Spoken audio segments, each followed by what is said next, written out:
The crack of a leather whip cut through the still Arizona air as Harriet Miller pressed herself against the rough wooden wall of her father's barn, her heart racing like a wild Mustang. At 20 years old, she had endured her father's wrath for as long as she could remember, but tonight was different. Tonight she had dared to speak of leaving. "You'll stay right here until you come to your senses, girl." Jacob Miller's voice boomed as he slammed the barn door shut, the heavy wooden beam falling into place with a finality that made Harriet's stomach drop. The year was 1878, and in this remote corner of Arizona territory, a father's word was law, especially when that father was the most feared rancher for 50 miles. Harriet slid down to the hay-strewn floor, her calico dress catching on the splintered wood. The lantern her father had left cast long shadows across the barn, illuminating the tear tracks on her dirt-smudged face. She had only mentioned wanting to travel to Tucson, perhaps find work as a seamstress or a teacher's aide. The rage that followed had been swift and terrible. Outside, the moon rose over the vast expanse of the Miller Ranch, casting silver light across the unforgiving land. 10 miles to the south, Vaughn Blackwood dismounted from his horse at the modest campsite he'd established near a small creek. At 26, Vaughn had already lived several lifetimes, orphaned at 12, a cavalry scout at 16, and now a ranch hand seeking steady work after the Army had no more use for him when the Apache conflict settled. He'd heard the Miller Ranch was hiring, though rumors about Old Man Miller's temperament made him wary. Still, work was work, and Vaughn had learned long ago that a man couldn't be too choosy in these parts. Tomorrow he would ride in and offer his services, hoping his reputation as a hard worker would precede him. Harriet huddled in the barn, listening to the familiar sounds of night on the ranch. Horses nickered softly in their stalls, an owl hooted from the rafters, and somewhere in the distance, a coyote called to its pack. The spring night was turning cold, and she wrapped her arms around herself, wishing she had thought to grab her shawl before confronting her father. She thought of her mother, gone these past 8 years from fever, and wondered if things might have been different had she lived. Jacob Miller had always been stern, but after his wife's death, something in him had broken, hardened like the sun-baked earth outside. His affection for his only daughter had twisted into a possessive fear of losing her too. As dawn broke, Harriet woke from a fitful sleep to the sound of her father's voice barking orders to the ranch hands. The day's work would begin without her, and she knew that meant another day trapped in the musty barn. Her stomach growled with hunger. The last meal she'd had was yesterday's noon dinner. "Miss Miller," a hesitant voice called from outside the barn.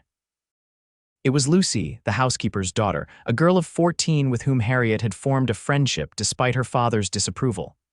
"Lucy, is that you?" Harriet scrambled to the crack between the barn doors. "Yes, miss, I brought you some bread and water." "Your father's gone to the north pasture with most of the men. He won't be back until sundown." A small hand pushed a cloth-wrapped bundle and a canteen through the narrow gap. Harriet accepted them gratefully. "Thank you, Lucy. You shouldn't risk his anger for me." "Mama says what he's doing ain't right," Lucy whispered. "She says a daughter ain't property." Harriet smiled sadly.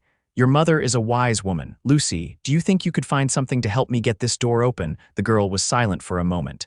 "I'll try, Miss Harriet." But the men took most of the tools with them today. "Anything, Lucy. A file, a crowbar if you can manage it." "I'll do my best," Lucy promised before her footsteps retreated.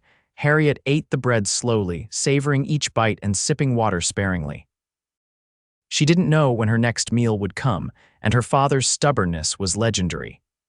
He once made a hand go 3 days without food for losing a calf to coyotes. Meanwhile, Vaughn approached the Miller Ranch, the morning sun at his back. The property was impressive: a large main house, bunkhouse, several outbuildings, and expansive corrals filled with quality horses. A man could do worse than find steady employment here, despite the rumors. As he rode into the yard, he noticed the unusual quiet.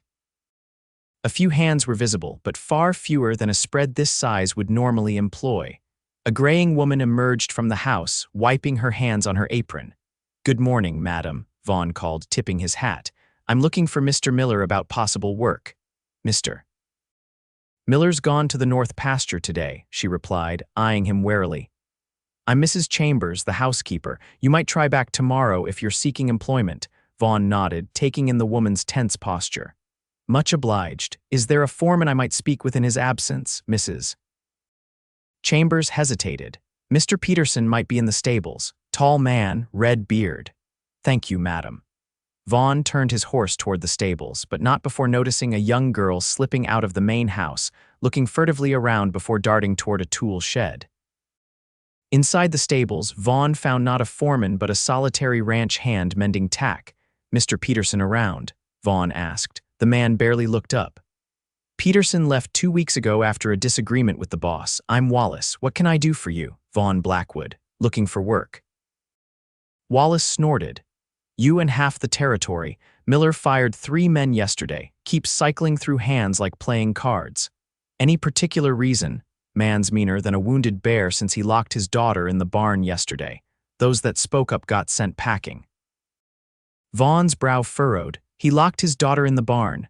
Yep, Miss Harriet wanted to go to Tucson, maybe find work there. Old man won't hear of it. Says she'll stay right here where he can keep an eye on her. Wallace shook his head. Been getting worse since Miller lost his wife. Treats the girl like she's made of glass 1 minute, screams at her the next. Before Vaughn could respond, shouting erupted from the yard. They stepped outside to see Mrs. Chambers gripping her daughter's arm, the girl crying as Jacob Miller himself thundered into the ranch yard, back far earlier than expected. I caught her trying to take a pry bar to the barn, Jacob, Mrs. Chambers explained, her voice shaking. Lucy meant no harm. Miller, a bear of a man with a thick gray beard and cold eyes, dismounted slowly. No harm. Interfering with how I raise my daughter is no harm. She's been in there all night, Mr. Miller, Lucy sobbed. She's hungry. And she'll stay there until she learns her lesson, Miller growled. His gaze shifted to Vaughn. Who's this? Wallace stepped forward. Rider looking for work, boss. Miller looked Vaughn up and down, noting his straight posture and the way he met his gaze without flinching. You military? Cavalry scout, yes, sir. 4 years. We could use another hand, Miller admitted, particularly one used to following orders without question. Vaughn kept his expression neutral. I believe in honest work for honest pay, Mr. Miller, Miller grunted. $5 a week, room in the bunkhouse, 3 meals. No drinking on the property, no trouble with my daughter. His eyes narrowed on the last point. Understood, Vaughn replied, though the situation made him increasingly uneasy. Wallace will show you around. We're moving cattle from the north pasture tomorrow. With that, Miller turned to Mrs. Chambers. Lucy's confined to the house for a week, and if I catch anyone near that barn without my say-so, they're gone. As Miller stalked toward the main house, Vaughn caught sight of the barn in question, a solid structure with heavy doors secured by a wooden beam. He'd seen prisoner of war camps with less security. Best not ask about Miss Harriet, Wallace muttered as they walked toward the bunkhouse. Miller's liable to shoot a man for looking at her sideways. That night, Harriet shivered in the darkness of the barn. The temperature had dropped considerably, and her thin dress provided little warmth. She had rationed Lucy's bread throughout the day, but hunger gnawed at her stomach again. Worse was the thirst. The canteen was empty, and the night had brought no rain to catch from the leaky roof. She thought of her plans, now seeming like distant dreams. Tucson wasn't even that far, just a chance to see something beyond the boundaries of her father's land, to meet people, perhaps even find a husband of her choosing rather than whatever neighboring rancher her father deemed suitable. At 20, many women she knew were already married with children, while she remained under her father's thumb, unmarried because no man was good enough in Jacob Miller's eyes. A soft scratching at the barn wall startled her. Miss Harriet. A man's voice, unfamiliar, spoke in a hushed tone. Harriet froze. Who's there? Name's Vaughn Blackwood. Just hired on today. Mrs. Chambers asked me to check on you. Harriet moved cautiously toward the sound, finding a small knothole in the wooden planks. Through it, she could make out the silhouette of a man in the moonlight. Did my father send you to test me? She asked suspiciously. No, madam. Your father believes I'm checking the horses one last time before turning in. Mrs. Chambers mentioned you might need water. A canteen appeared at the knothole. Harriet hesitated only a moment before taking it, her thirst overcoming her caution. "Thank you," she whispered after drinking deeply. "How long has he kept you in there?" Vaughn asked. "Since yesterday evening. It's not the first time."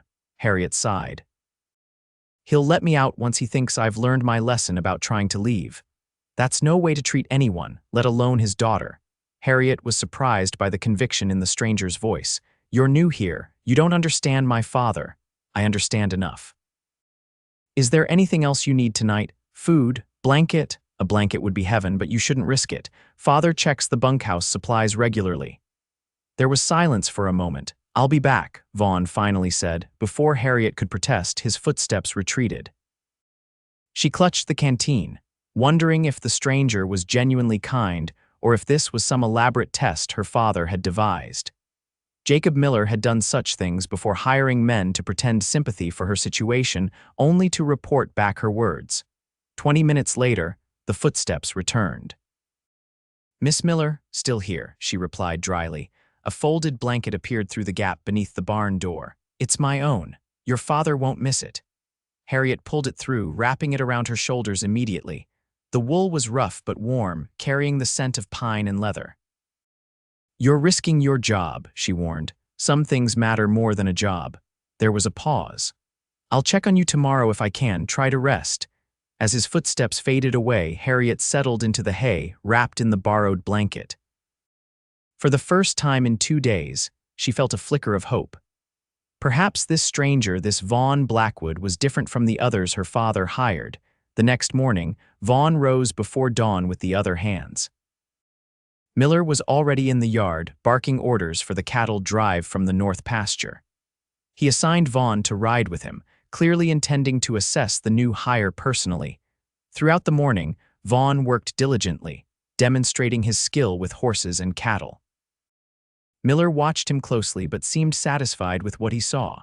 "Army taught you well," Miller commented as they paused to water the horses around midday. "Yes, sir. Learned to track from Apache scouts too. Useful skill in this territory," Miller nodded. "My Harriet's got a wild streak. Gets notions about leaving, seeing the world. Woman's place is at home, wouldn't you agree?" Vaughn chose his words carefully. "A man's duty is to protect his family. Different folks have different ideas about how best to do that." Miller's eyes narrowed slightly, but he seemed to accept the diplomatic answer. "She'll understand eventually. Girl just needs a firm hand." By late afternoon, they had moved half the herd successfully. Miller decided the remaining cattle could wait until tomorrow and ordered the men back to the ranch. As they rode, Vaughn considered his options. The situation with Harriet troubled him deeply. He'd seen enough injustice in his life to recognize it clearly now. But interfering between a man and his daughter in this territory could get him shot, or worse. Back at the ranch, Miller disappeared into the main house while the hands tended to the horses. Vaughn seized the opportunity to fill a canteen and grab some jerky from his saddlebags. When Wallace wasn't looking, he slipped away toward the barn. "Miss Miller," he whispered at the same knothole as before, "Mr. Blackwood." Her voice sounded weaker today. "Brought you water and some food. Not much, but it'll help." He passed the items through the gap beneath the door. "You're very kind," Harriet said after drinking. "Has my father said when he'll let me out? Nothing specific. How are you holding up?" "I'm fine, just stiff and tired." There was a pause. "Tell me something, Mr. Blackwood. Where are you from?" Vaughn leaned against the barn wall, keeping an eye out for anyone approaching. "Born in Missouri. Family headed west when I was 10. Parents died of cholera in Colorado. Been on my own since 12. I'm sorry about your parents. My mother died when I was 12 as well, fever." "Is that when your father changed?" Harriet was silent for a moment. "Yes, he was always strict, but after Mother died, it's like he decided nothing would ever take anyone from him again, especially not me." "That's no excuse for locking you up." "I know. But understanding helps me hate him less," she sighed. "He wasn't always like this. I remember him laughing once." Vaughn heard approaching footsteps and quickly stood upright. "Someone's coming. I'll check on you tonight if I can." He moved away from the barn just as Wallace rounded the corner. "Boss is looking for you, Blackwood. Wants you to help with the accounts, says you seem educated enough." Vaughn nodded, following Wallace to the main house while mentally cataloging the layout of the ranch, the routines of the hands, and most importantly, the construction of the barn that held Harriet Miller prisoner. That evening, after dinner in the bunkhouse, Vaughn waited until the other hands were engaged in a poker game before slipping out again. The night was clear, stars speckling the vast Arizona sky as he made his way cautiously to the barn. "Miss Miller," he called softly. "I'm here," came the reply. "And please call me Harriet. After sharing your blanket, we should dispense with formalities." Vaughn smiled despite himself. "Harriet, then, I've been thinking about your situation." "Oh, and what profound conclusions have you reached, Mr. Blackwood?" "Vaughn, please." "And my conclusion is that this can't continue. You can't stay locked in a barn indefinitely." "My father disagrees. He once kept me in here for 4 days when I was 16. I had befriended a traveling peddler's son." Vaughn's jaw tightened. "That's not right." "No father should treat his child that way, daughter or son." "Many would say it's not your concern how a man raises his family," Harriet pointed out, though her tone suggested she didn't share this view. "Many would be wrong. I've seen enough injustice to last several lifetimes. I don't aim to stand by and watch more if I can help it." There was a long pause. "What exactly are you proposing, Vaughn?" "I could help you leave, get you to Tucson like you wanted. You'd lose your job, possibly worse if my father caught us. Some things are worth the risk." Vaughn hesitated. "Think about it. I'll come back tomorrow night and you can tell me your decision." For 3 more days, the pattern continued. Vaughn worked alongside Miller during the day, earning the man's grudging respect while secretly bringing food and water to Harriet at every opportunity. Their conversations through the barn wall grew longer, more personal. He told her about his time in the cavalry, the wonders and terrors he'd seen across the territory. She shared her dreams of Tucson, of perhaps one day seeing San Francisco or even New York. On the 4th night, Harriet made her decision. "I want to leave," she whispered through the knothole. "But not just to Tucson. I want to be truly free of him. I've saved almost $40 over the years. It's hidden in a jar beneath the floorboards in my bedroom." "We'll need it," Vaughn acknowledged. "When should we go?" "Tomorrow night. There's no moon, and father is meeting with cattle buyers in the afternoon. He always drinks with them, which means he'll sleep heavily." "What about the money in your room?" "Lucy can get it. She knows where it is." Harriet paused. "Vaughn, why are you helping me? You barely know me." Vaughn considered the question. Why indeed was he risking everything for a woman he'd never even properly seen? Was it simply his ingrained sense of justice or something more? "I know enough," he finally said. "I know you're brave and kind, with dreams bigger than this ranch. I know you deserve better than being treated like property. And I know that helping you feels like the most right thing I've done in a long time." The following day crawled by with agonizing slowness. Vaughn went about his duties, careful to maintain his usual demeanor while watching Miller entertain the cattle buyers. As predicted, the whiskey flowed freely, and by evening, Miller was red-faced and boisterous, slapping the buyers on the back as they concluded their business. Vaughn waited until the ranch was quiet, the hands asleep in the bunkhouse, before making his move. He'd stashed his few possessions and some supplies near the creek where he'd first camped. Now all that remained was the most dangerous part, freeing Harriet and getting away before anyone noticed. The barn loomed dark against the starlit sky as Vaughn approached, a crowbar he'd taken from the tool shed hidden under his coat. "Harriet," he whispered at the door. "I'm ready," came her reply. "Lucy brought my money and a change of clothes. Stand back from the door." Vaughn worked the crowbar beneath the heavy wooden beam that secured the doors. It took all his strength to leverage it up and away, trying to minimize the noise. The beam finally gave with a dull thud and the doors creaked open. For the first time, Vaughn saw Harriet clearly. She stood in the dim light of the small lantern he'd brought, her honey-brown hair falling in waves around a face more beautiful than he had imagined. Her blue eyes, though tired, shone with determination. She wore a simple riding dress and boots, a small bundle clutched in her hands. "You're real," she breathed, as though she'd half expected him to be a figment of her imagination. "As are you," he replied with a small smile. "We need to move quickly." They crept across the yard toward the corral where Vaughn had already saddled 2 horses earlier in the evening, claiming he wanted to get an early start on tomorrow's work. As they reached the corral, a voice rang out from the darkness. "Going somewhere with my daughter, Blackwood." Jacob Miller stepped into view, a shotgun leveled at Vaughn's chest. Despite the alcohol he'd consumed, his hands were steady, his eyes cold with rage. "Father, please," Harriet began. "Quiet, girl. I knew you'd try something like this, always testing me." Miller's gaze never left Vaughn. "As for you, I welcomed you into my home, gave you work, and this is how you repay me. By stealing my daughter." "She's not yours to keep, Miller," Vaughn replied evenly, shifting slightly to place himself between the gun and Harriet. "She's a grown woman, free to make her own choices." Miller's laugh was harsh. "Free? There's no such thing as free in this world, boy. Everything has a price." "Then I'll pay it," Vaughn said. "But Harriet leaves tonight." "Vaughn, don't," Harriet whispered, gripping his arm. Miller's finger tightened on the trigger. "Last chance, Blackwood." "Step away from my daughter." "I can't do that, sir." The tension stretched between them like a bowstring pulled too tight. Then, unexpectedly, a voice called from the direction of the bunkhouse.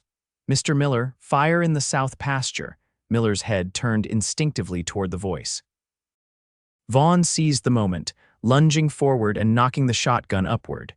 It discharged harmlessly into the night sky as the two men grappled. "Harriet, the horses," Vaughn shouted as he fought to keep Miller's hands from the weapon. Harriet hesitated only a second before rushing to untie the horses. Miller was stronger than Vaughn had anticipated, his rage lending him unnatural strength despite his age. They crashed to the ground, the shotgun spinning away into the darkness. Miller's fist connected with Vaughn's jaw, sending stars across his vision. He responded with a sharp jab to Miller's ribs, hearing the older man grunt in pain. They rolled in the dirt, neither gaining a clear advantage. "She belongs here," Miller growled. "She belongs wherever she chooses," Vaughn responded, blocking another punch. From the corner of his eye, Vaughn saw Harriet leading the horses closer. In the distance, shouts indicated the ranch hands had been alerted by the shotgun blast. Time was running out. With a surge of desperate strength, Vaughn managed to flip Miller onto his back, pinning him momentarily. "I don't want to hurt you," Vaughn panted, "but I will if you force me." "You'll never make it," Miller snarled. "I'll hunt you both down if it's the last thing I do." "Father, stop this." Harriet cried, approaching with the horses. "I'm leaving. You can't keep me here forever." Miller's struggle renewed at the sound of his daughter's voice. He bucked violently, throwing Vaughn off balance enough to break free. As he scrambled to his feet, his hand found a forgotten piece of wood, a broken fence post with a dangerous point. "No one takes my daughter," he growled, advancing on Vaughn with the makeshift weapon. What happened next seemed to unfold in slow motion. Miller lunged with the pointed stake. Vaughn twisted away, but his foot caught on uneven ground. He stumbled as Miller's momentum carried him forward directly into the side of one of the nervous horses. The animal reared in panic, its hooves catching Miller squarely in the chest. The rancher went down hard, the sound of cracking ribs audible in the sudden silence. The makeshift weapon fell from his grasp as he gasped for breath, his face contorted in pain. "Father," Harriet rushed to his side, all thoughts of escape momentarily forgotten. Miller looked up at his daughter, blood trickling from the corner of his mouth. "Harriet, don't leave me. We need to get him to the house," Vaughn said, kneeling beside them. "Those ribs might have punctured something inside." The ranch hands were approaching now, drawn by the commotion. Vaughn knew their chance of escape was gone, at least for tonight. The question was whether they'd be facing a murder charge if Miller didn't survive his injuries. The next hours passed in a blur. Miller was carried to his bedroom, where Mrs. Chambers did what she could for his injuries, while Wallace rode for the doctor in the nearest town. Harriet remained by her father's side, her expression torn between concern and the lingering desire for freedom. Vaughn found himself confined to the bunkhouse under guard, his fate uncertain. If Miller died, he knew he'd likely hang, regardless of the circumstances. Even if the rancher survived, there would be consequences for what Miller would surely view as betrayal and attempted kidnapping. Dawn was breaking when the doctor finally arrived. The hands who guarded Vaughn muttered among themselves about Miller's condition, but none spoke directly to the prisoner. It was nearly noon when the bunkhouse door opened and Harriet entered, her face drawn with exhaustion. "How is he?" Vaughn asked immediately. "Alive." "The doctor says he has 4 broken ribs and some internal bruising, but he should recover with rest." She sat heavily on the bunk opposite Vaughn. "He wants to see you." "To what end? To shoot me himself?" Harriet shook her head. "I don't know. But I told him if he harms you, I'll leave anyway, and he'll never see me again." The guards escorted Vaughn to the main house, where Miller lay propped up in his bed, chest heavily bandaged. The rancher dismissed everyone but Vaughn from the room. "You should have run when you had the chance," Miller said, his voice weaker than Vaughn had ever heard it. "And leave Harriet to deal with the aftermath alone, not my way." Miller studied him for a long moment. "You care for my daughter." It wasn't a question, but Vaughn answered anyway. "Yes, sir, I do. Known her less than a week. Some things don't require years to know." Miller closed his eyes briefly, pain etching lines deeper into his weathered face. "I've been too harsh with her. Her mother would be ashamed of me." Vaughn remained silent, sensing the man wasn't finished. "Doctor says I could have died last night. Made me think." Miller's eyes opened again, fixing on Vaughn with unexpected clarity. "You could have let me die out there. Why didn't you?" "That's not who I am." "And it would have destroyed Harriet. Even though I tried to kill you, even so." Miller nodded slowly. "I'm offering you a choice, Blackwood. Leave my property today and never return, or stay on as foreman with increased pay." Vaughn's brow furrowed in confusion. "Foreman? I don't understand." "Peterson's been gone 2 weeks. Need someone who can stand up to me when I'm wrong. Seems you qualify." Miller grimaced. "But understand this, if you stay, it's because you want the job, not because of my daughter. She's free to go to Tucson if she still wants, with or without you. Her choice. And if she chooses to go and I choose to go with her, then you both go with my blessing and enough money to get properly started somewhere." Miller's expression hardened slightly. "But if you hurt her, Blackwood, there's nowhere in this territory you could hide from me." Vaughn held the older man's gaze. "I believe you, sir, but hurting Harriet is the last thing I'd ever want to do." After leaving Miller's room, Vaughn found Harriet waiting in the parlor. Her eyes questioned him silently. "Your father has given you permission to go to Tucson," he told her. "He's also offered me the foreman position here if I want it." Harriet's eyes widened. "He what? Father never admits he's wrong. Nearly dying seems to have given him a new perspective." Vaughn took her hands in his. "The choice is yours, Harriet. If you still want to go to Tucson, I'll go with you. If you want to stay, I'll stay as foreman, but I won't make assumptions about what you want." Harriet looked down at their joined hands. "For so long, all I wanted was to leave, to breathe air that wasn't filled with my father's expectations and fears." She raised her eyes to his. "But now I realize what I really wanted was the freedom to choose, and he's finally giving me that. So what do you choose?" A small smile touched her lips. "I think I'd like to see Tucson, but perhaps not permanently. This ranch will be mine someday, and I should learn how to run it properly. A temporary adventure, then return to take your rightful place," Vaughn suggested. "Yes. And I'd very much like you to be part of both the adventure and the return." She hesitated. "If that's what you want to." Vaughn felt something shift and settle in his chest, like the last piece of a puzzle finding its home. "It is, more than anything." 3 weeks later, Harriet stood on the boardwalk in Tucson, watching the bustling activity of the growing town with wonder in her eyes. Beside her, Vaughn smiled at her excitement. "It's exactly as I imagined, yet completely different," she said, taking in the mix of adobe buildings and newer wooden structures that line the streets. "Towns are like that, never quite what you expect." Vaughn offered his arm. "Shall we find that dressmaker you wanted to visit?" Their time in Tucson had been a revelation for both of them. Free from her father's shadow, Harriet blossomed, her natural intelligence and curiosity drawing people to her.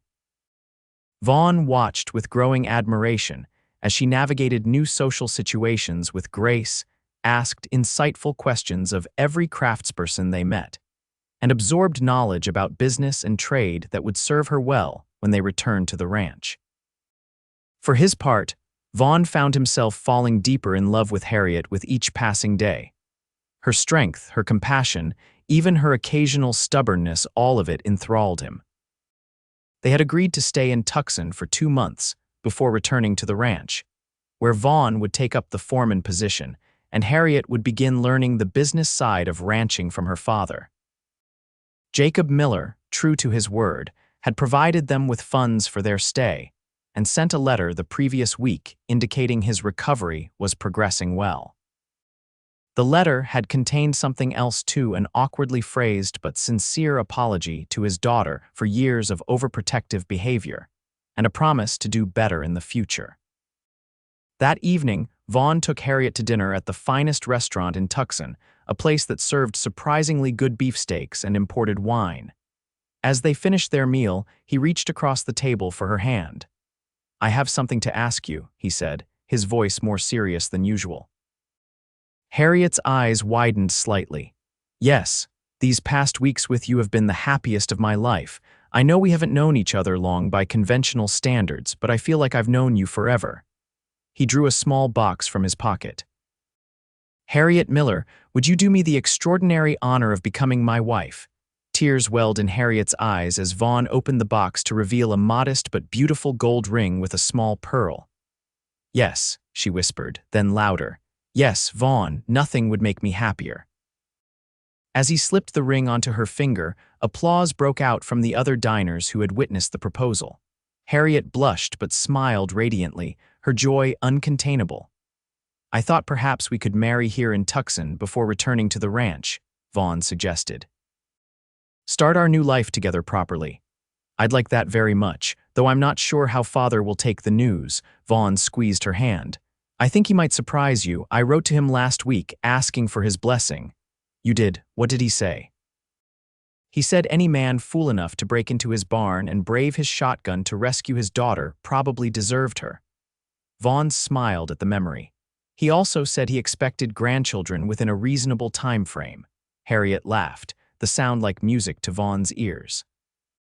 "Well, we shouldn't disappoint him on that count, though I'd like some time just for us first." "All the time you need," Vaughn promised. "We have our whole lives ahead of us." 2 weeks later, they were married in Tucson's small church with a handful of new friends in attendance. Harriet wore a cream-colored dress she had helped design with the local dressmaker, and Vaughn wore a new black suit that made him look distinguished and handsome. The ceremony was simple but heartfelt, their vows personal and meaningful. As they exchanged rings, Harriet felt a sense of rightness settle over her.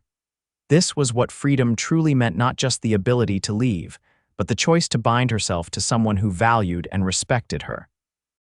After the wedding, a telegram arrived from Jacob Miller. "Congratulations, stop ranch waiting for your return, stop new foreman's house being built, stop best wishes father. He's building us our own house," Harriet said wonderingly as she read the telegram. "He really has changed." "Near-death experiences have that effect," Vaughn replied, "but I think he was ready to change. He just needed a push." Their return to the Miller ranch a month later was markedly different from their departure. Jacob Miller himself rode out to meet them, his physical condition much improved, though he still moved carefully to protect his healing ribs. "Welcome home," he said, embracing his daughter with an openness that brought tears to her eyes. He extended his hand to Vaughn next. "Son." The single word carried more meaning than a lengthy speech could have conveyed. Vaughn shook his father-in-law's hand firmly, the past grievances, if not forgotten, then at least forgiven. "The house isn't quite finished," Miller explained as they rode toward the ranch. "But the bunkhouse has been cleaned up for you both until it's ready." Harriet was amazed at the changes in both the ranch and her father.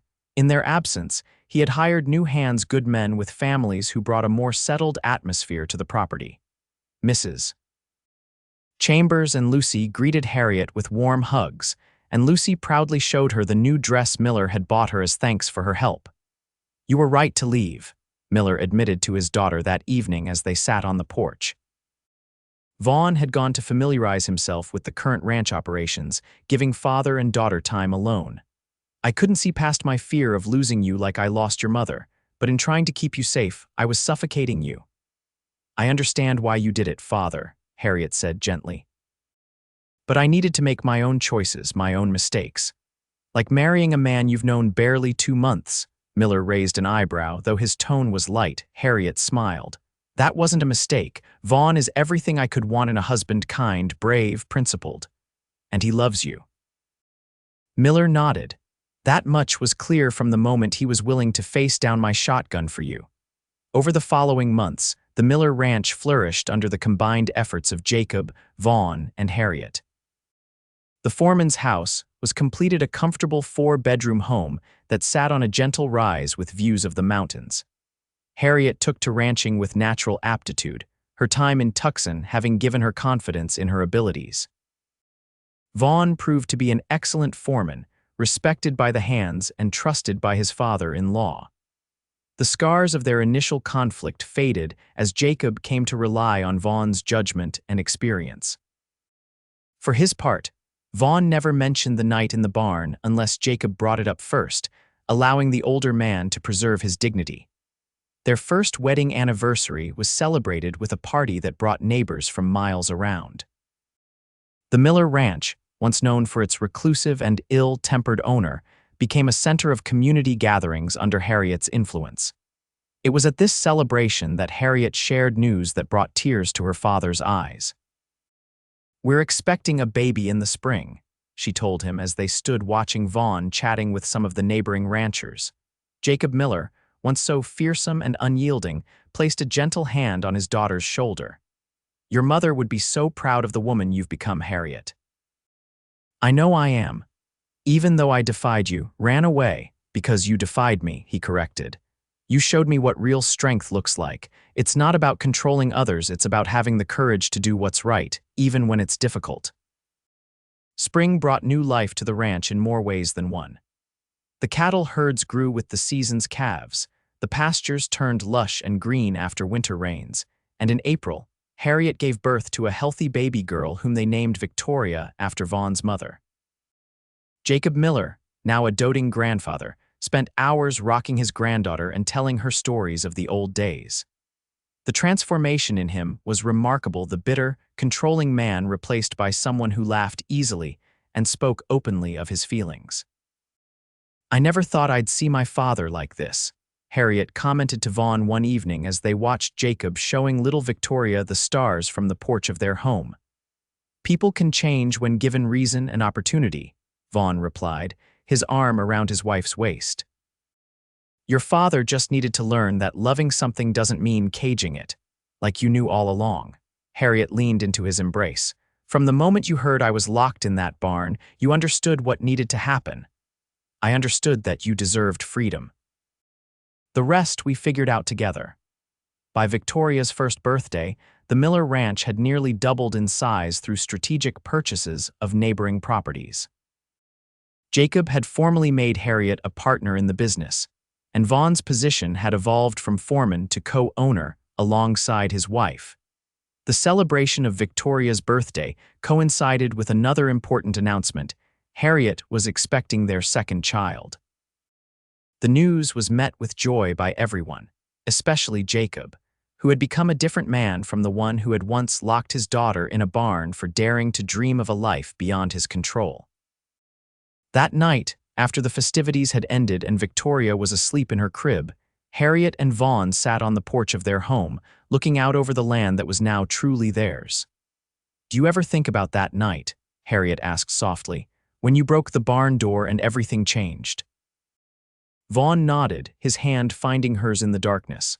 "Sometimes, I think about how close we came to different paths. If I hadn't heard about your father from Wallace, if I hadn't decided to check on you, if I hadn't been brave enough to leave with you," Harriet added. "But we did, and here we are." Vaughn brought her hand to his lips. "I thank God every day for leading me to that barn, Harriet, for giving me the courage to break that door and take you away. And I thank God for sending me a cowboy brave enough to defy my father and show me what real love looks like." Harriet leaned her head on his shoulder, not possessive or controlling, but freeing. As they sat together under the vast Arizona sky, the stars seemed to shine with particular brightness. From humble and troubled beginnings, a locked barn door, a desperate escape, a fight that could have ended in tragedy had grown a love story that transformed not just their lives, but all those around them. The Miller Ranch, once a place of fear and control, had become a home filled with laughter, love, and freedom.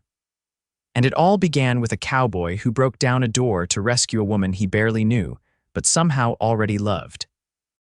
In the years that followed, their family grew. Victoria was joined by a brother, then later a sister. Jacob Miller lived to see all three of his grandchildren grow into their teens, his last years more joyful than anyone could have imagined possible after the darkness that had gripped him following his wife's death. When Jacob finally passed, peacefully in his sleep at the age of 78, he left behind not just a prosperous ranch but a legacy of redemption proof that it's never too late to change, to heal, to learn how to love without conditions or constraints. Harriet and Vaughn continued to run the ranch together, their partnership in business as strong as their marriage. Their children grew up understanding the value of both freedom and responsibility, knowing the story of how their parents met, how a locked barn door had been the beginning rather than the end of their mother's journey to independence. On their 30th wedding anniversary, long after the ranch had become one of the most successful in the territory and their children had begun to make their own way in the world, Vaughn took Harriet back to the old barn. It had been converted to storage years ago, the infamous door replaced, but the memories remained. "I still remember exactly how you looked when I finally got that door open," Vaughn said, his hair now gray at the temples but his eyes still bright with love when he looked at his wife. "Standing there in the lantern light, so beautiful and brave. And I remember thinking you were either my salvation or a figment of my desperate imagination," Harriet replied, her hand still fitting perfectly in his after all these years. "Which was I in the end?" he asked with a smile. "Both," she answered simply, "and so much more than I could have ever dreamed." As they stood together in the place where their story began, surrounded by the legacy they had built from that moment of courage and defiance, they understood that true love wasn't about possession or control. It was about breaking down the doors that confine the spirit and offering instead the greatest gift of all, the freedom to choose, to grow, and to love without fear. And that was exactly what they had given each other, from that first dangerous night when a cowboy broke a barn door and took home not just a woman in need of rescue, but his own heart's missing piece.